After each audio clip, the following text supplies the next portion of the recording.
तो आज हम देखने वाले हैं कॉमेडियन समय रैना के स्पेशल स्टिल अलाइव को। और इसके जरिए समझने की कोशिश करेंगे एक बहुत बड़े ऑनलाइन कंट्रोवर्सी की एनाटॉमी को कि आखिर ये सब हुआ तो हुआ कैसे। तो चलिए इस पूरी कहानी की शुरुआत करते हैं समय के इसी एक विचार से, क्योंकि ऑनलाइन पर्सोना का जो ये कॉन्सेप्ट है ना, वही इस पूरी कहानी के, इस पूरे विवाद के सेंटर में है। देखिए, इस विवाद से ठीक पहले समय रैना अपने करियर के पीक पर थे, मतलब इंडियन यूट्यूब के एक तरह से बेताज बादशाह। उनका जो शो था इंडियाज गॉट टैलेंट, वो हर महीने 4 करोड़, जी हाँ 40 मिलियन यूनिक डिवाइस तक पहुंच रहा था। मतलब ये ऑडियंस का साइज इमेजिन कीजिए कितना बड़ा था। और इतना ही नहीं, उन्होंने अपने करियर का सबसे बड़ा यूएस टूर भी लॉन्च कर दिया था। 50,000 टिकट, और वो भी लगभग तुरंत ही सोल्ड आउट हो गए। अब दांव पर बहुत कुछ लगा हुआ था। अगर किसी भी वजह से ये टूर कैंसिल हो जाता तो सोमिक को पर्सनली 8 करोड़ रुपए का नुकसान होता, मतलब उनकी पूरी जिंदगी की सेविंग्स। तो इस पूरे बवंडर की शुरुआत हुई कहाँ से? उनके शो के एक अनस्क्रिप्टेड एपिसोड से, जिसे उन्होंने अमेरिका में रहते हुए ही अपलोड किया था। देखिए, एक बहुत लंबी कियोटिक रिकॉर्डिंग चल रही थी, और उसी दौरान दो ऐसी चीजें हुई जिसने इस पूरे विवाद को हवा दे दी। पहली, एक गेस्ट का बहुत ही कंट्रोवर्शियल जोक, और दूसरी, एक और गेस्ट का जबरदस्त पलटवार।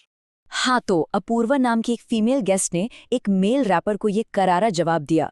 समय के लिए ये एक ऐसा मोमेंट था जहां एक महिला बहुत पावरफुली अपने लिए स्टैंड ले रही थी, और समय ने शो में इस पलटवार को सेलिब्रेट भी किया। उन्हें लगा कि ये वुमेन एम्पावरमेंट का एक बहुत ही पावरफुल मोमेंट है। लेकिन इसी सेलिब्रेशन की वजह से उनके खिलाफ 3 पुलिस कंप्लेंट्स, मतलब 3 एफआईआर्स दर्ज हो गई। इसके बाद जो बैकलैश आया ना, वो कोई धीरे धीरे नहीं आया, वो एक तूफान की तरह था। अचानक, हर तरफ से, और इतनी तेजी से कि किसी को संभलने का मौका ही नहीं मिला। अब जरा इस संकट की रफ्तार देखिए। डे 1 एपिसोड सिर्फ मेंबर्स के लिए अपलोड होता है। डे 2 क्लिप्स वायरल होती हैं और ट्विटर पर नफरत फैलना शुरू हो जाती है। डे 3 आते आते वो ट्विटर पर नंबर 1 और नंबर 2 पर ट्रेंड कर रहे थे। Day 4 main stream news channels पर डिबेट शुरू हो जाती है, और डे 5 तक बड़े बड़े पॉलिटिशियंस एफआईआर फाइल कर देते हैं। मतलब सिर्फ 5 दिन में सब कुछ बदल गया। और ये हमले आ कहाँ से रहे थे? हर जगह से। Main stream news media, politicians, यहाँ तक कि एक चीफ मिनिस्टर भी शामिल थे, सेलिब्रिटीज और ऑनलाइन मॉब्स तो थे ही। मतलब ऐसा लग रहा था जैसे पूरा का पूरा सिस्टम ही उनके पीछे पड़ गया हो। और बात सिर्फ ऑनलाइन ट्रोलिंग तक नहीं रुकी। ये बहुत जल्दी असल दुनिया के खतरों में बदल गई। उनका पर्सनल फोन नंबर लीक कर दिया गया, जिसके बाद हजारों हेट मैसेजेस आए, और उन्हें और उनके परिवार को सीधे सीधे जान से मारने की धमकियां मिलने लगी। ये इस कहानी का सबसे डरावना मोड़ था। और आखिर में उनके खिलाफ 3 अलग अलग स्टेट्स में 3 एफआईआर्स दर्ज हुईं, और उनमें से एक एफआईआर तो सीधे एक राज्य के चीफ मिनिस्टर ने करवाई थी।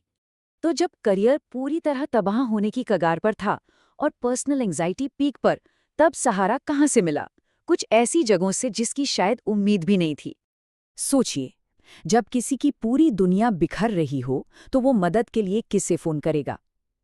ये सवाल अमेरिका में एक शो से ठीक पहले उनके लिए हकीकत बन गया, जब उन्हें बैकस्टेज एक बहुत सीवियर एंजाइटी अटैक आया। उनके थेरेपिस्ट ने तो उन्हें शो कैंसिल करने की सलाह दी थी। उन्होंने कहा कि ऑडियंस तुम्हारे चेहरे पर डर देख लेगी। लेकिन उन्होंने फिर भी परफॉर्म किया, अपनी सारी भावनाओं को, सारे डर को एक मुखौटे के पीछे छुपाकर। वो कहते हैं कि उस दिन वो सिर्फ मसल मेमोरी पे परफॉर्म कर रहे थे। और इस मुश्किल वक्त में उन्हें 2 तरह का सपोर्ट मिला।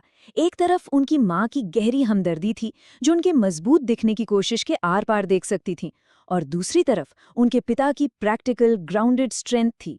उन्होंने समय को याद दिलाया कि उन्होंने इससे भी बड़ी मुश्किलों का सामना किया है। उनके पिता की ये बात बहुत गहरी थी। शो तुम्हारी वजह से मौजूद है, तुम शो की वजह से मौजूद नहीं हो। मतलब उन्होंने ये समझाया कि समय की पहचान उनका शो नहीं है, बल्कि शो की पहचान समय से है।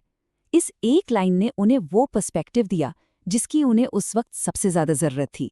तो अब आते हैं कहानी के आखिरी हिस्से पर। इस सब के बाद हुआ क्या? वो इस सब से बाहर कैसे निकले, और इस पूरे एक्सपीरियंस से क्या सबक मिला?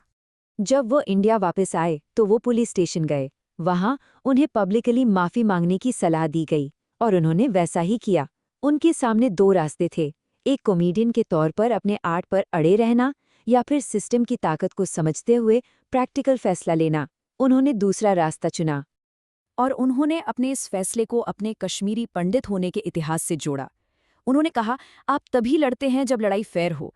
जब लड़ाई फेयर नहीं होती तो आप वहां से निकल जाते हैं। ये एक तरह से सर्वाइवल की विजडम है कि जब हालात आपके बस में ना हो तो सिर्फ सर्वाइव कर जाना भी एक जीत होती है। और ये कहानी हमें आखिर में एक बहुत बड़े सवाल के साथ छोड़ जाती है। एक क्रिएटर की कहानी आज के इंटरनेट के दौर में एक बहुत गहरा सवाल उठाती है। क्या आज के दौर में सर्वाइव कर जाना ही सबसे बड़ी जीत है?